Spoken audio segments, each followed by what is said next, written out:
Bonjour à toutes et bienvenue dans ce nouvel épisode de l'art de s'aimer. Je suis Marie, votre psychothérapeute et coach en estime de soi.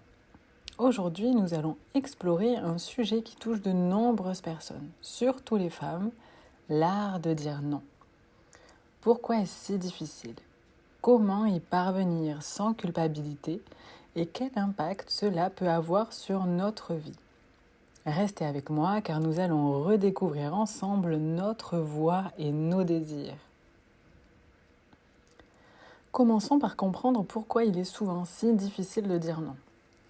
Beaucoup d'entre nous ont été élevés dans l'idée que pour être aimé et accepté, il faut plaire aux autres, répondre à leurs attentes et ne jamais décevoir.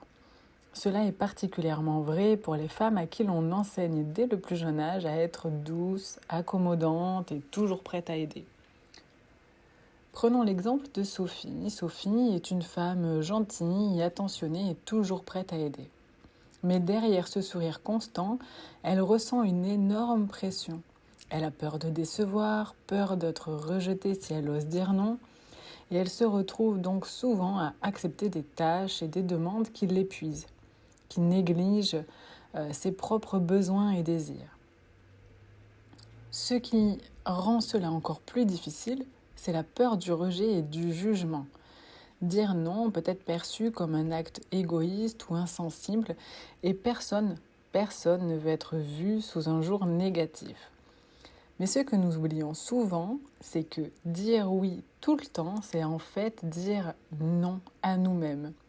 Nous sacrifions notre bien-être pour maintenir une façade de perfection et de complaisance. Des études en neurosciences montrent que notre cerveau est câblé pour rechercher l'acceptation sociale. Lorsque nous disons oui, même à contre-cœur, notre cerveau libère de la dopamine, une hormone du plaisir. Cela renforce notre comportement de complaisance. Cependant, à long terme, cela conduit aussi à une surcharge de stress et à un épuisement émotionnel. Les croyances limitantes telles que je dois toujours aider les autres ou si je dis non, je vais être rejeté sont profondément enracinées. Elles proviennent souvent de notre enfance où l'approbation des parents et des enseignants était cruciale pour notre sentiment de sécurité. Maintenant, parlons de l'impact positif de savoir dire non. Lorsque nous apprenons à dire non, nous faisons un pas vers l'affirmation de nos propres besoins et désirs. Nous reconnaissons notre valeur et établissons des limites saines. Cela ne signifie pas que nous devons devenir égoïstes ou insensibles, mais simplement que nous apprenons à nous respecter autant que nous respectons les autres. Imaginons que Sophie décide enfin de dire non à une demande supplémentaire de travail non rémunéré. Elle exprime calmement qu'elle a besoin de temps pour se reposer et se ressourcer au début. Cela peut être difficile et inconfortable. Mais rapidement, Sophie commence à ressentir les bienfaits. Elle se sent moins stressée, plus énergique et surtout, elle se rend compte que le monde ne s'est pas effondré parce qu'elle a osé dire non. Dire non peut également améliorer nos relations. En posant des limites claires, nous enseignons aux autres comment nous traiter.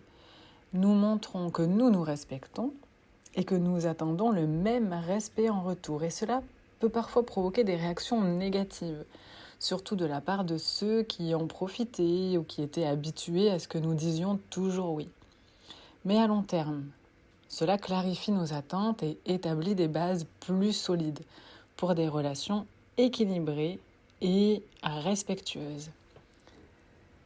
Les recherches en psychologie montrent que les personnes qui posent des limites claires ont généralement une meilleure santé mentale.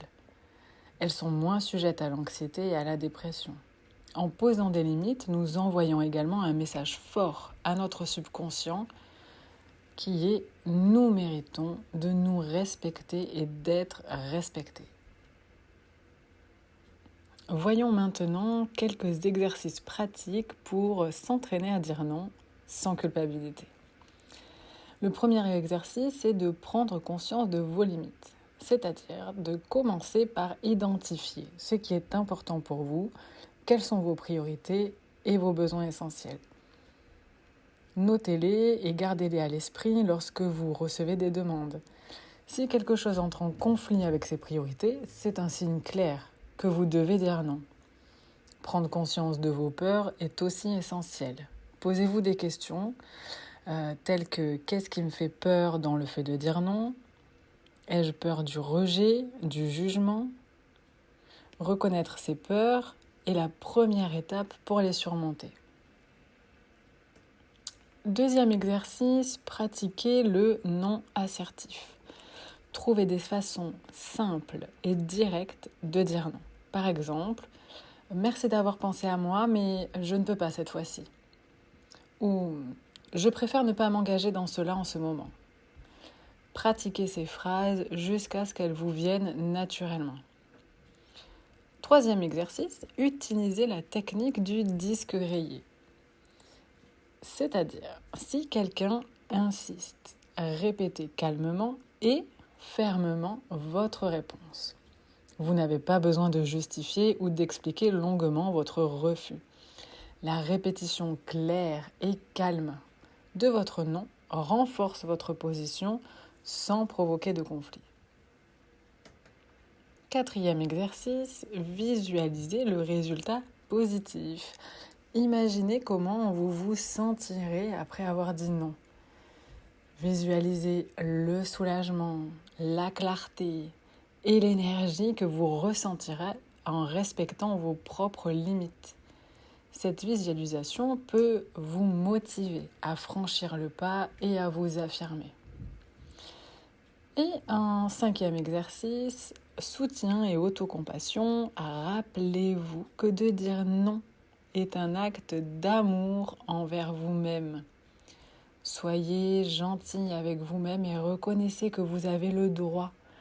Vous avez le droit de poser des limites. Entourez-vous de personnes qui respectent et soutiennent votre décision de vous affirmer. En pratiquant ces exercices, vous commencerez à vous sentir plus à l'aise avec l'idée de dire non et vous verrez que c'est non seulement acceptable, mais nécessaire pour votre bien-être. Voilà. Dans cet audio, nous avons parcouru l'importance de dire non, les défis que cela comporte et les bénéfices incroyables que cela peut apporter à notre vie.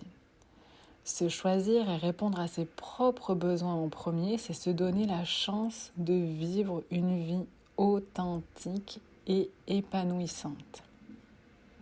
Si vous souhaitez aller encore plus loin et apprendre à renforcer votre estime de soi, je vous invite à découvrir mon programme « Renforcer l'estime de soi et réaliser votre potentiel ». Ce programme est spécialement conçu pour vous aider à développer une estime de soi solide et à réaliser pleinement votre potentiel. Ne laissez plus la peur du rejet ou le besoin de plaire dicter votre vie. Vous méritez de vous choisir et de vivre en accord avec vos désirs et vos valeurs.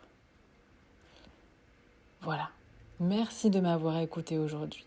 Prenez soin de vous. Et n'oubliez pas, vous avez le droit. Vous avez le droit de dire non. Vous méritez. À très bientôt dans le prochain épisode de l'art de s'aimer.